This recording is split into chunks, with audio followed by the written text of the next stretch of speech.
Morning, good afternoon, good evening, Fabulites. This is Angela with another edition of Notes on the News Feed. And I'm having some technical difficulties. I don't know what's going on. My tablet, a video that was 3 minutes long, used to take about 5-10 minutes to upload, maybe, I don't know, but it was quick. And I uploaded a video this morning and it took like 2, 3, 4, 5 hours for like a 3-minute video. And last night I was trying to upload a video and it was taking so long, I thought something was broken. And so I turned everything off and reset. But I guess when I did my test with the 3-minute video, that's the new normal. Or maybe I done flipped some switch or something. I don't know. But what I do know is I do have some notes from the newsfeed. So I'm using somebody else's tablet. The video I did yesterday, I am going to upload it overnight. And somebody said, you dropped so many videos. And shortly after, somebody commented, I'm not going to name any names, Miss Poetry. But then now I got issues uploading videos. So, okay. And I'm still dealing with some. Actually, I'm feeling much better. I never really got sickly. I just had that sore throat that day, and then I just been fighting. Okay, but I'm still fighting. Whole Foods CEO, we focused on employees at the expense of customers. Wow. Now I've always heard that Whole Foods is a really nice place to work. So I guess that's going to be changing. It's not going to be a nice place to work anymore. And they're saying that it was so expensive. And, you know, people joked and called it whole paycheck. They were so busy trying to take care of their employees that their customers suffer. I don't know, because I do shop at Whole Foods occasionally. When I had the resources or when it was the only choice, I would shop at Whole Foods. But now that I'm here and I have other choices, it's not really my first choice. I guess because it's a major chain, first of all, and then because it's relatively expensive. But if I had no other options, I went to Whole Foods many a times. When we used to travel across country, I called it the Whole Foods tour, because I'd find out where every Whole Foods was along the route, basically. And that's where we would stop and breakfast, lunch, and dinner, more or less, and get snacks. So we weren't always breakfast, lunch, and dinner, but, you know, we'd stop. Jay-Z, I love this article. I think this might have been my favorite article of the day, is going through a new political reawakening. And this is coming off of Business Insider, which surprised me. But I don't know if you remember, but a few years ago, Harry Belafonte made a comment about Jay-Z, maybe Beyonce, I'm not really sure. But, and Jay-Z, I think if I remember correctly, and I skimmed the article and they referenced it there, but his response was, my presence is charity. So if I show up someplace, that's all the charity I need to do. And since then, he's done the Khalif Browder documentary. He has donated money. Tidal donates money to Black Lives Matter. On Father's Day, I think he donated to some bail fund somewhere along the way, so that people who were sitting in jail because they didn't have bail could get out for Father's Day to be with their children. So it's really exciting to me. I think that people grow and change and develop, and it's really nice to see someone growing and changing and developing for the better.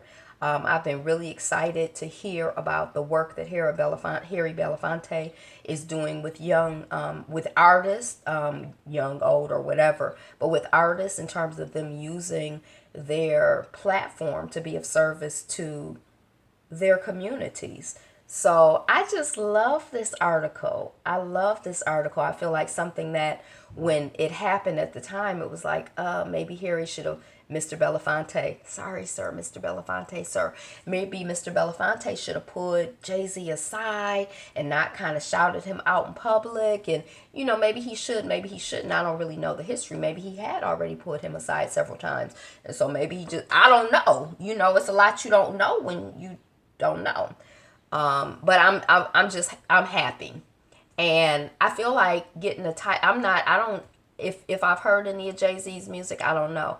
But I feel like getting a title prescription. I feel like subscribing the title just to support Jay-Z in his positive evolution.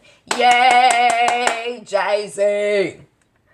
Go ahead. Okay. 16 photos show the evolution of American gay pride celebrations over the decades, over 4 decades. Y'all know I love photography. I don't know. I like looking at photos. I think photography is interesting. So I would like to see it just because I remember one time I went to the gay pride parade in New York, and I don't think I was going to the gay pride parade in New York. I feel like I was going someplace else and I just stumbled on it, and it was like, I heard somebody say that the gay pride parade should be called the Stair Parade or something. I can't remember, but I was laughing because I was like, that's how I was just like, I mean, it was like, it was something. It was something. So anyway, I think it would be interesting to see in photographs, I think I like people who are themselves, and I like people who are doing them. Like everybody don't look the same, everybody don't act the same.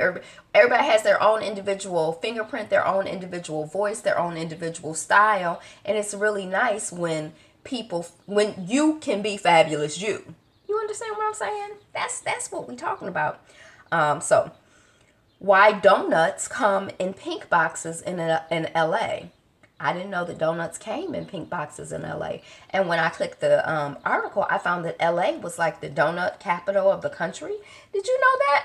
I always think of LA as silicone injections and crunchy granola.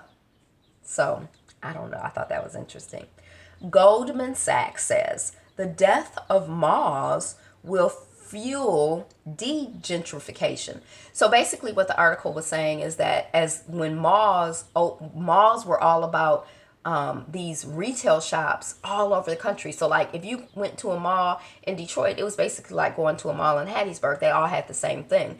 And these malls sort of ate away at mom and pop shops because people weren't going to downtowns or to their everybody wanted to go to the mall. But now that malls are dying, mom and pop shops are going to reemerge. But I'm not sure, I thought that was interesting. And I'm like a personal kind of person. So I don't really shop on the internet. Not so much. But I just thought, well, with the death of malls, the resurgence, the increase in internet shopping. So I was kind of surprised by that story.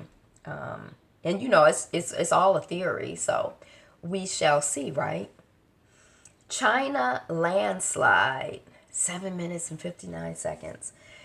15 dead, over 100 missing in Sichuan. And then 10 ways to fight loneliness. Those were 2 different articles. But anyway, it just kind of reminded me, or, I think that the reason that I try to pay attention to what's going on in the world is because there are people far away, just like there are people right next to you who are suffering, who are in distress, who are having crises, who, it's life going on for people all the time. And one of the things in the article about combating loneliness, it said, reach out to a person who's lonely, like an older person or whatever. And I was surprised to see, in a way I was surprised to see, they said like 35% of people over 45 report that they're lonely. But I was surprised, I was surprised, I guess in a way I was kind of surprised that it was that high. But also I'm kind of like, in this world of connecting through devices, like we're not talking to each other person to person. We don't know each other unless your name is Poetry, or maybe somebody I know who subscribes to the page. But, most of the 100 people who are subscribers, is it 100? 90 people who are subscribers. I'm looking ahead to that 100 mark. We go hit 100. Share. Most of the people who, most of us, when we're on our devices, we're using our screens, even if you go to a restaurant, I know someone who makes a habit of kind of looking around the restaurant, and they're like, most people here are using their devices. And I was at a restaurant the other day in Hamtramck, and it was like, I looked around and nobody was using a device. There were about 15 or 20 people in there. And if they were, like a device, like, looking down at their phone or their tablet. And that was just like, wow, I don't know when the last time is that I've seen that. So You know, let us be kind to one another and reach out to one another and send love and prayers to one another near and far, human and non-human, whether it's a tragedy that involves, 15 dead and 100 missing in Sichuan, China, or whether it's our next door neighbor. Like, I have this neighbor now, her children are around a lot, but I always walk by, and when I walk by, she seems to want to talk. So I say, hi, and she'll say something. A lot of times I can't quite understand what she's saying, but her children seem to spend a lot of time with her. But I always try to give her a big smile and say hello. Does that count? Maybe I should go sit with her and visit one day. I don't know. But she said her children, they own it. Now, she might be tired of her children, but who could be tired of their children? Looking back on today, in 1966, President Johnson appointed the first black cabinet member. Do you know in 1966, my mother was basically a teenager or grown up? So that's like almost just the other day. I was almost born. Almost. Okay. I mean, we like to, sometimes it seems like, oh, that was such a long time ago. Although I wonder, since the first black cabinet member has been appointed, how many black cabinet members there have been.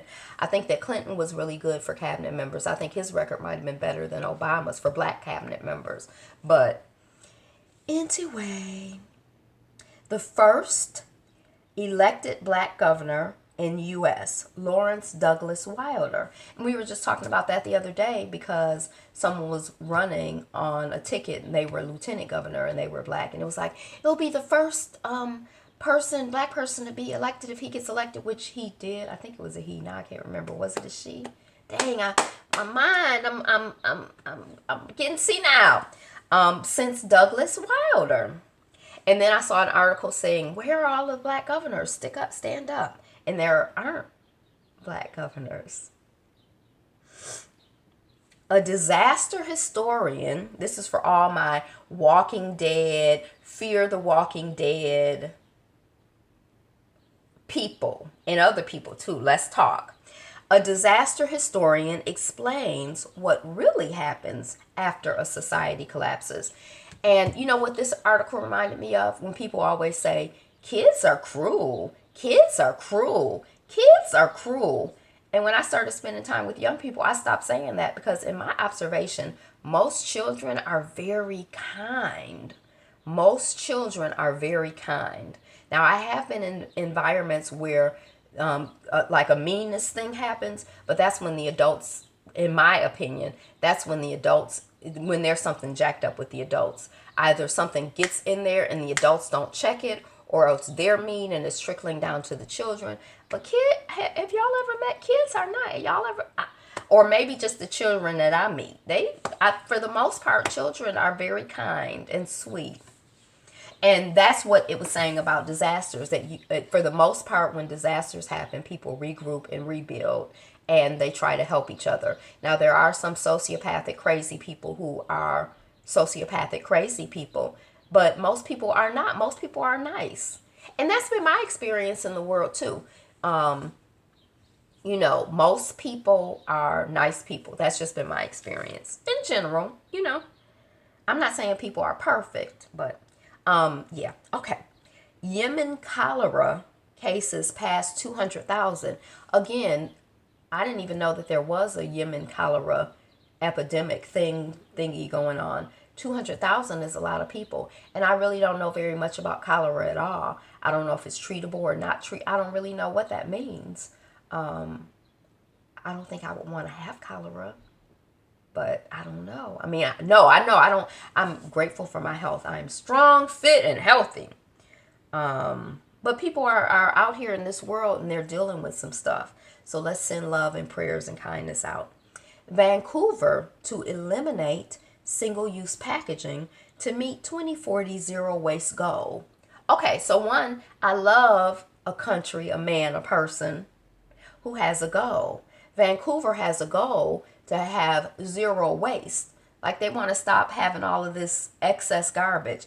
I remember when I started trying to like reduce my plastic usage, it was like one brand of bread I used to buy. It was like the regular plastic bag with the twist tie, and then inside of that there's like a shrink wrapped, not exact, but anyway, it was like 2 layers of plastic around that bread. So I love a country that has a goal. I love that that's a pilot. Or is Vancouver a country? Vancouver is not a country. Vancouver, Canada. So Canada is a country. Vancouver maybe is a state, because I think Ontario, Vancouver, and then Toronto is like the equivalent of a city. So I think Vancouver is the equivalent of a state. But I love a state municipality that has a goal. And 2040, I mean, it seems doable. It's reasonable. They're not talking about no, 20, what year is this now? 2018. They giving themselves time, but they, and then all this single use stuff.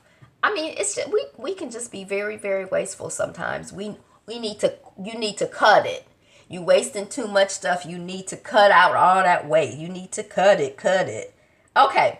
So I think that I'm going to stop here and try to test send this and then do the next part. Woo, it's something. Once you get a good rhythm going, sometimes life just changes things up. Keep you sharp.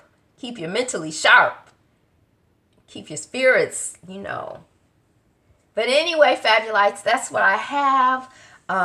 Be you, be fabulous you. Like, comment, share, subscribe. We try to get to 100. Bye.